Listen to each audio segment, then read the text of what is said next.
Apa kabar pemirsa? Ketemu lagi di VOA Creative Talk bersama saya Naratama, dan kali ini kalau biasanya kita selalu kedatangan ada orang film, ada animator, ada fashion designers, gitu, ada kuliner, ada chef gitu.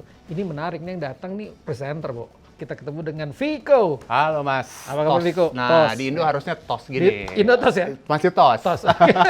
Tapi lagi gimana nih? Vic lagi ada di New York ini, lagi cari vaksin atau lagi mau explore?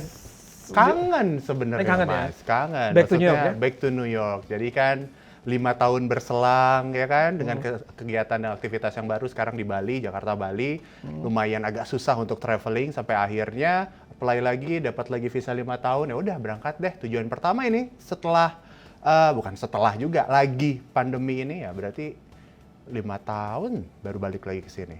Ada perubahan nggak New York setelah ini? Banyak banget, makin mahal. Itu berasa. Terus juga kalau ngelihat bus kayaknya lebih berwarna ya, biru kan, dulu kan putih kotor gitu kan. Terus sama ada apa tuh untuk tapping dan segala macamnya. Jadi kalau dulu cuma hanya pakai yang turis tuh pakai yang swipe barcode doang. Nah, ini ada sekarang barcode. Ini benar masih bayar yang sama atau enggak gitu. Dan kalau apa ya, maksudnya kalau turismenya sendiri mungkin karena keadaannya lagi begini mungkin agak sepi. Satu sisi juga enak karena kita nggak perlu ngantri lama kalau belanja atau nunggu lama kalau mau masuk makan di tempat. Tapi juga satu sisi juga kok kayak bukan New York. New York itu kan ya turis ya, sama kayak kalau aku tinggal di Bali ya berasanya sama. Sekarang karena lagi nggak ada turis dan segala macam, jadi kayak berasa Balinya kurang. Berasa Balinya gitu. kurang? Balinya kurang. Oke, Vic. Kalau gitu di New York ini, kalau dibandingkan antara Viko di Jakarta ya, udah bolak-balik Jakarta juga ada ke New York, Jakarta. Kalau kita bandingkan antara Jakarta sama New York, apa kira-kira persamaan dan perbedaannya? Persamaannya sekarang sama-sama punya tren. Punya Subway. Subway-nya lebih bagus Jakarta. Lebih bagus Jakarta loh, jangan salah loh. Di sini. sini, wah itu kalau linglung dikit atau main handphone kan kita gitu ya, kebiasaan kan. Kalau datang, apalagi ada internet kan sibuk sama handphone sampai lupa mana yang arah yang harus dituju. Kalau ribet ada beberapa yang masih bisa underpass-nya lagi atau bisa nyebrang, atau yang kalau di daerah sini kan kita harus naik ke atas ke jalan, nyebrang turun lagi kan, ribetnya itu kan. Terus on time-nya tuh yang beneran yang ya suka-suka mereka ya, kadang beneran on time, kadang malah kecepatan segala macam. Jadi memang harus dicek segala macamnya. Kalau di Indo kan enak, turun, dingin, wangi, jelas berangkat kapan, terus cuma ada 2 line, maksudnya yang cuma ke tengah atau pulang ke Lebak Bulus gitu kan. Itu aja di sini. Kalau di sini memang, tapi ya di sini kan juga Subway itu baru ulang tahun ke 117. Wow. Jadi Subway di New York itu sudah 117 years dibikin. Dan bayangkan saja ketika dibikin kota ini, mereka bikin di bawah, dibangun karena tata kotanya ya lebih baik. Tapi kira-kira itu, jadi perbandingan yang paling ini antara Subway. Terus apa lagi tuh? Fasilitas publiknya, maksudnya sekarang pun kan kalau pedestrian di sini kan kenapa kita nyaman, turis jalan antar, maksudnya kalau cuma berapa blok aja mending pilih jalan deh kan, nyaman kan. Nah di Jakarta pun udah seperti itu kan, sekarang di beberapa area apalagi di pusat kota kan pedestriannya tuh udah digedein. Terus juga kalau nyebrang lampunya udah jelas, tempat buat goes juga ya. Yes, ada jalur sepedanya, ada jalurnya. Enak sih sebenarnya fasilitasnya. Dibanding 5 tahun lalu, sekarang juga progresnya sama, hampir sama untuk fasilitas-fasilitas umumnya gitu. Memanjakan orang yang pejalan kakinya udah mulai benar. Nah, ngomong-ngomong soal entertainment, menurut Viko kan udah pengalaman di Indonesia, di Jakarta, tahu juga industri televisi, media di Indonesia seperti apa. Kemudian Viko juga pernah tinggal di sini, dan kemudian datang lagi ke sini, gitu, akan ke sini lagi. Kira-kira Indonesia punya potensi nggak sih mempromosikan Indonesia di Amerika? Artinya dari bidang entertainment menurut Viko. Jadi mungkin ada potensi nggak kita buat masuk ke sini? Gitu. Potensi banget Mas. Kalau kita berbicara, jangankan mereka yang real celebrity, sorry itu saya aku bilangnya kan, kategorinya sekarang makin meluas nih. Mereka yang ada di TV itu kan selebriti kita bilangnya. Dan mereka yang tampilnya di sosial media kan influencer. Banyak sekarang, hampir bisa dibilang 70% mereka yang terkenal itu bukan dari TV justru. Mereka yang punya sosial media dengan followers terbanyak. Nah, ngomongin sosial media itu sendiri dengan followers ya, dibandingin beberapa seleb gede atau mungkin itu mau dari aktor, aktris sampai penyanyi di sini Amerika sendiri, dibanding dengan Indo sendiri ada beberapa nama yang justru followersnya lebih banyak dibanding artis di sini. Jadi kalau ngomongin potensial, sangat potensial sendiri. Dan kendalanya sekarang kan lebih enak di sosial media, sekarang udah ada translation-nya nih. Kalau mungkin kita agak kepepet dengan kendala bahasa, di sini kan apa-apa bahasa Inggris, orang kan sekarang udah bisa lihat, ada klik, translate, oh jadi mereka ngerti. Jadi cakupan marketnya lebih luas lagi, ke internasional pasti dapat. Kita lihat ada program-program itu, para presenter di program-program itu, ada Jimmy Fallon gitu ya, ada Jimmy Kimmel gitu ya. Itu kemudian mereka kan punya program TV. Tapi mereka kan nggak akses di sosial media. Artinya kalau mereka punya sosial media itu hanya dipakai untuk mempromosikan programnya atau hanya bikin gimmick aja. Gitu. Kayak Ryan Seacrest misalnya. Ryan Seacrest tiap pagi dia ada di TV gitu kan. Tapi nggak ada nih YouTube Ryan Seacrest. Sementara kalau di Indonesia kan presenter itu pada punya YouTube sendiri tuh, pada ini sendiri. Itu apa? Gimana menurut Viko? Itu apa perlu begitu atau gimana? Gimana sih? Maksudnya kan itu expand industrinya sendiri ya. Kalau kita berbicara 5 tahun lalu, ketika hanya ada di TV itu udah puas. Toh juga 5 tahun lalu bisa dibilang kayak satu nama tuh bisa ada di semua stasiun TV dan karakternya sama. Orang pun akan jenuh dan bosan. Nah sekarang ini kita punya lebih ke side-nya, which is yaitu sosial media tadi, YouTube-nya sendiri. Yang orang-orang kan nggak semua kontennya dia bisa dilihat di TV.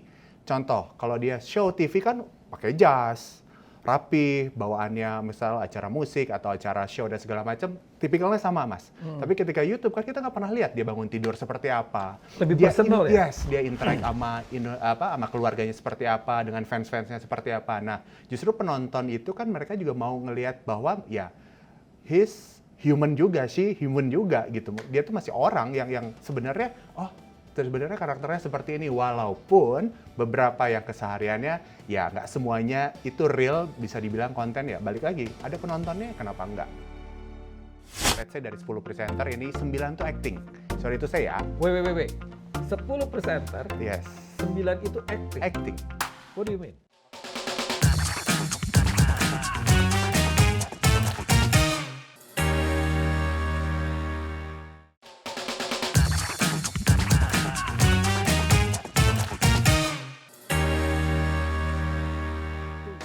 Kita bisa lihat, itu tergantung karakter orang. Kalau komedian bisa buka gitu.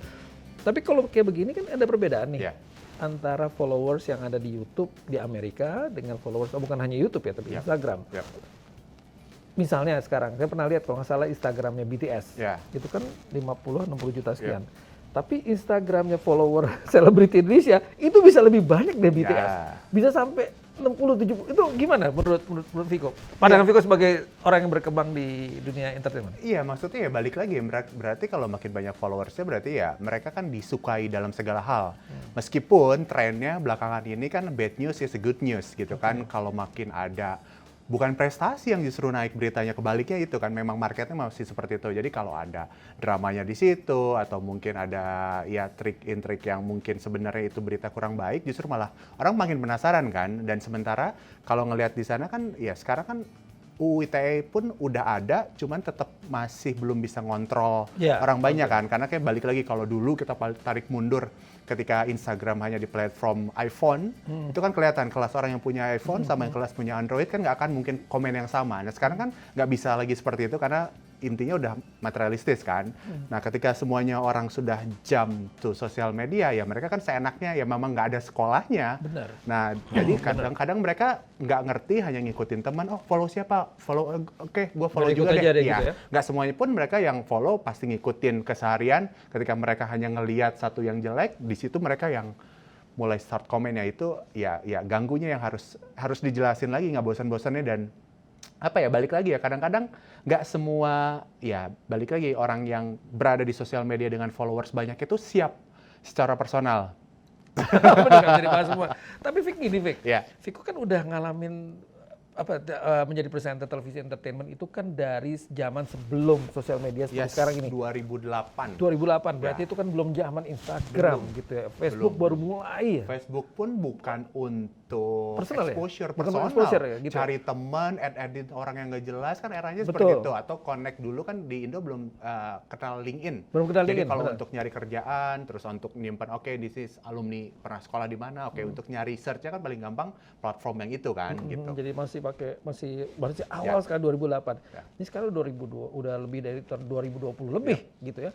Nah ini Viko gimana Vic, melihat perkembangan ini ya?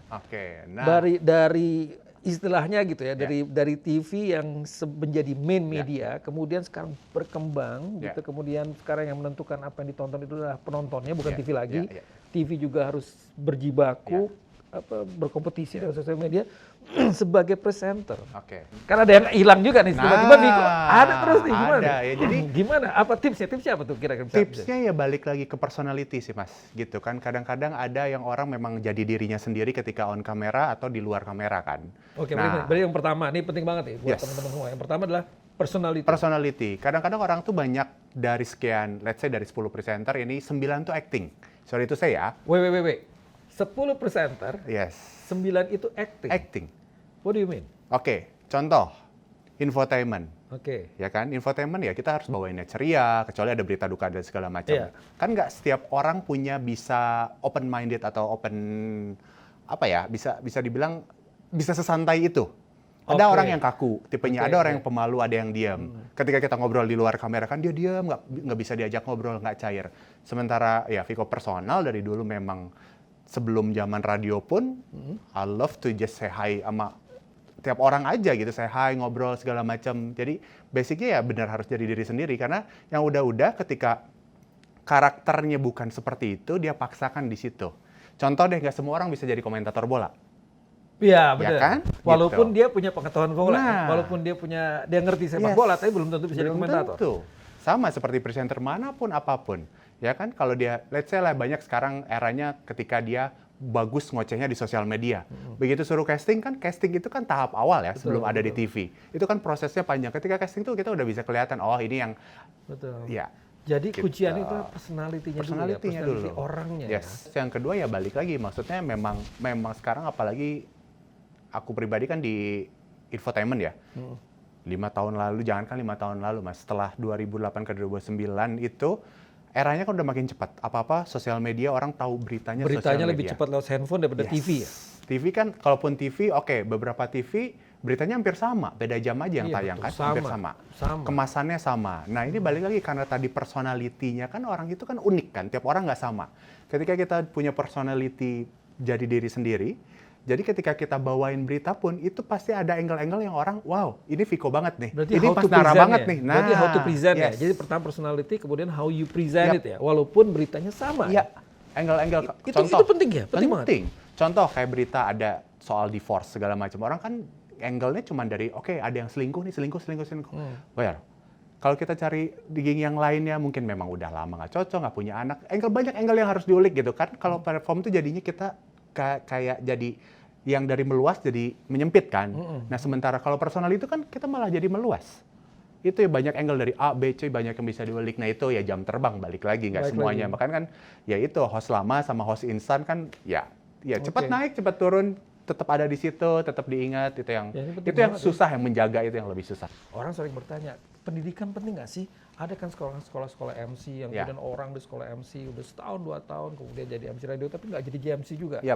Apakah mana yang penting, pendidikan atau bakat? Jadi memang aku pribadi waktu itu di era itu sebenarnya bakat untuk ngocehnya tuh udah ada zaman radio, cuman nggak ke arah. Jadi ngobrolnya masih kemana-mana yang which is kalau di industri radio kan kita nggak bisa bawa obrolan di belakang tiba-tiba harus fokus di obrolan di kerjaan untuk radio, apalagi untuk ada kontennya, ada temanya kan nggak bisa meluas segala macam. Nah kalau sekolah atau mungkin si course ini tuh kan memang menjuruskan. Nah, kan sekarang eranya kalau kita nggak ada kenalan gitu kan, ngandelin hanya untuk casting yang nggak jelas, siapapun bisa casting loh sekarang gitu.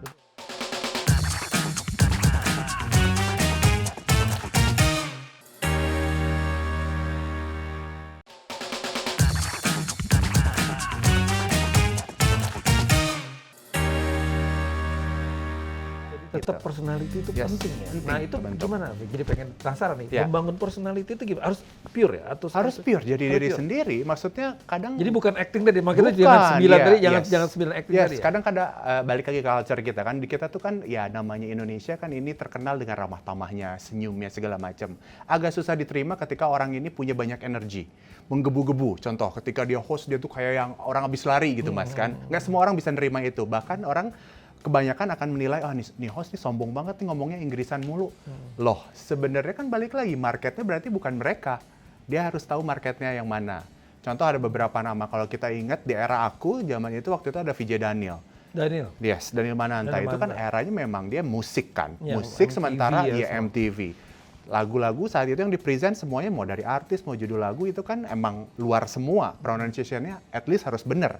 Nah memang cara bawainnya seperti itu gitu kan. Pada akhirnya keren aja gitu karena memang di era itu nggak ada yang nyamain sama dia. Perlu nggak sih bahwa pada akhirnya seorang presenter itu mempunyai apa ya, punya fokus gitu pada bidang masing-masing, ada presenter bola aja, ada presenter ini aja, atau sebenarnya kan maksudnya ada untungnya juga kan di industri kita ini tidak melulu terikat dengan satu program gitu kan. Kalau misalnya programnya acaranya yang musik tiba-tiba ada di bola segala macam, selama dia mumpuni ada kapasitas untuk itu nggak masalah sebenarnya Mas. Bisa, justru itu yang bikin variasi kan. Itu yang seru. Walaupun tidak semua orang punya kemampuan itu. Nah, tidak semua orang punya bisa di satu program ke program lain gitu. Tips sekarang, tips kira-kira kalau ada nih anak-anak mahasiswa atau ada orang yang mau jadi kayak Viko, itu what is your tips? Tips, sekarang industrinya sudah berbeda dengan zaman dulu. Sekarang itu di luar tadi sempat kita bahas bakat atau mungkin ngambil course sana sini, link orang yang lupa. Network ya? Network. Orang itu lupa itu penting banget sekarang. Karena kan dulu tuh mereka nyari. Sekarang banyak, jadi kalau dulu orang nyari, sekarang ini banyak orang yang menawarkan diri. Beda loh. Dulu orang nyari, sekarang orang menawarkan diri. Menawarkan saya diri, MC, MTV presenter gitu. Kan embel-embelnya, oke, punya pengalaman di TV enggak, tapi sosial media saya. Nah, orang udah ada itu aja, itu tuh udah jadi resume loh Mas. Follower sekian. Tipsnya paling penting sekarang harus jaga image di sosial media juga berarti ya? Betul, itu kan nge-build up kan, itu tuh bagian dari portofolio kita. Kalau dulu kita kan pengalaman yang dihitung casting. Sekarang casting, iya. Berapa kali casting ikut produk ini, produk itu, atau mungkin untuk yang iklan. Pernah jadi model iklan. Yes, TV juga. pernah di sini. Sama, TV pun nggak akan langsung ada di TV yang top 5 deh gitu, dimulai dari yang di luar itu gitu. Dan tapi itu kan nge-build. Ya, linknya kan memang kalau kita maksudnya emang perform segala macam. Cuman kan sekarang eranya kalau kita nggak ada kenalan gitu kan, ngandelin hanya untuk casting yang nggak jelas, siapapun bisa casting loh sekarang gitu. Dan casting pun nggak hanya harus datang ke TV-nya, datang ke studio, ada kamera proper. Casting pengalaman ketika aku balik lagi ke TV 2000, jadi aku sempat break 2015 itu, balik lagi ke TV 2017, pakai handphone. Satu sisi karena orang lama kaget dong, kayak ini tuh beneran serius nggak sih lu casting gua? Beneran kan lu casting apa enggak sih gitu? Ya, kasih skrip yang pagi, oke, itu nggak masalah gitu kan. Cuman kalau casting tiba-tiba, ini TV loh, TV top 5 loh, castingnya pakai handphone, like, are you joking or what? Nggak, sementara kalau zaman dulu kan gua casting pakai lighting. Beneran kita udah coba baju, udah di make upin Mas, udah maksudnya kalau green screen, beneran green screen, kru tuh ada 5, ada 6. Itu beneran dia sendiri. Oke, produser kapasitasnya. Cuman kan kalau pakai handphone kan kayak Instastory ya. Ini bener nggak? Ini bener akan disampaikan ke atas nggak untuk di meetingin segala macam kan? Jadi ada kekhawatirannya saat itu. Tapi memang ya balik lagi kalau memang itu ya kita yang memang perform maksimal dan segala macam ya oke aja sih. Jadi masalah. Network itu penting sekali. Network penting kemudian juga ini kalau tadi juga casting udah berubah. Beda ya, network sama social climbing itu harus dibedain. Kan sekarang lagi tren juga nih ada social climbing juga. Numpang orang bisa jadi naik. Yes, saling tindih konten. Maksudnya yang ini youtubernya udah mulai jalan, dia ikut gitu. Bukan itu. Maksudnya sekarang memang balik lagi kalau industrinya seperti ini ya memang networking itu yang harus dijaga. Ya, dan menjaga itu susah loh. Kita bisa hitung. Dulu mungkin kita kenalnya ketika jabatannya masih PA.